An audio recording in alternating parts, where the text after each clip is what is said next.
আসসালামু আলাইকুম প্রিয় দর্শক। আমার আজকের রেসিপি অসম্ভব মজাদার এবং পুষ্টিগুণে ভরপুর কোয়েল পাখির মাংস ভুনা। কোয়েল পাখির মাংস ভুনা খেতে যে কতটা মজার, যারা বাসায় ট্রাই করেছেন তারা তো অবশ্যই জানেন। আর যারা জানেন না, তারা আমার আজকের রেসিপি ঝটপট দেখে বাসায় ট্রাই করেন, তাহলেই বুঝতে পারবেন। আর বিশেষ করে যারা শীতকালে পাখি খেতে পছন্দ করেন তাদের জন্য এটা একটা ফাটাফাটি রেসিপি। চলুন তাহলে দেখে নেই। আজকে আমি কোয়েলের মাংস ভুনা করার জন্য 4টা কোয়েল পাখি নিয়েছি। আর এই কোয়েল পাখিগুলোকে পরিষ্কার করে নিয়ে একটা কোয়েল পাখিকে 4 টুকরো করে কেটে নিয়েছি। আপনারা চাইলে এগুলোকে আস্তেও রান্না করতে পারেন, তবে এভাবে রান্না করলে আমার কাছে মনে হয় মশলাগুলো মাংসের ভেতরে খুব ভালোভাবে ঢুকে যায়, আর এটা খেতে অনেক বেশি মজার হয়। তো চলুন রান্নাটা শুরু করি। রান্না করার জন্য চুলায় একটি প্যান বসিয়ে তাতে 1 কাপ পরিমাণ মতো রান্নার তেল দিয়ে দিচ্ছি। তেলটা কিছুটা গরম হয়ে এলে দিয়ে দিচ্ছি গরম মশলা।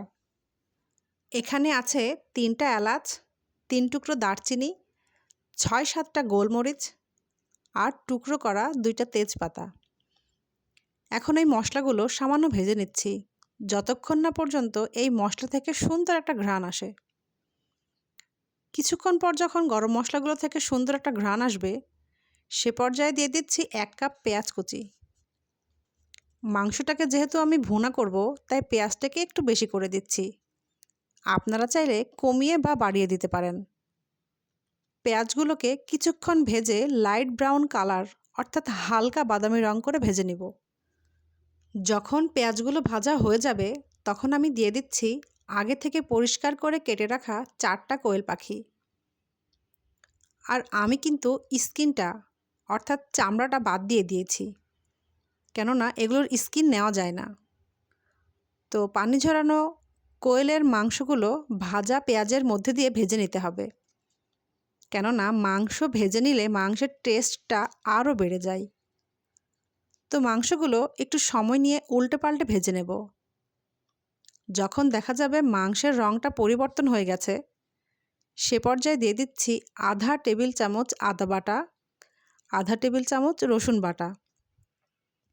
এবারে আদা রসুন বাটা মাংসের সাথে ভালো করে নেড়েচেড়ে মিশিয়ে নিচ্ছি আর সময় নিয়ে রান্না করে নিচ্ছি, যাতে করে আদা রসুনের কাঁচা গন্ধটা দূর হয়ে যায় আর মাংসের ভেতরে এর ফ্লেভার অর্থাৎ গন্ধ যাই বলেন না কেন ভালোভাবে ঢুকে যায়।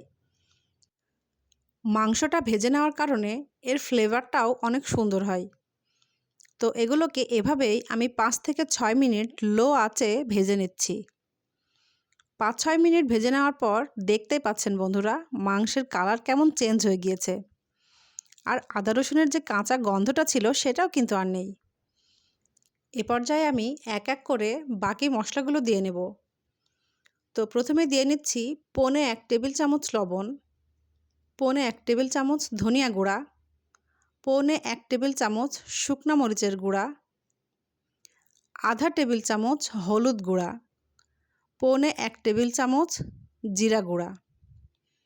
এবারে সব কিছু খুব ভালো করে নাড়াচাড়া করে মিশিয়ে নিচ্ছি আর দিয়ে দিচ্ছি প্রায় আধা কাপ পরিমাণ পানি, যাতে করে মশলাগুলো ভালো করে কষানো হয়ে যায়।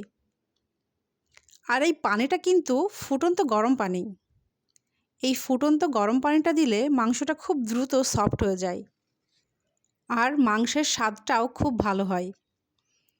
তাই মাংস রান্নার সময় সব সময়ই ফুটন্ত গরম পানি দেওয়ার চেষ্টা করবেন। আর এই কোয়েল পাখির মাংসটা কিন্তু সাইজে ছোট হলেও অনেক বেশি শক্ত হয়, তাই এই মাংসটাকে একটু সময় নিয়ে রান্না করতে হয়। তো এগুলোকে আমি নেড়েচেড়ে ঢাকনা দিয়ে ঢেকে খুব ভালো করে 10 মিনিটের মতো কষিয়ে নিয়েছি। তারপরেই কিন্তু মাংসগুলো নরম হয়।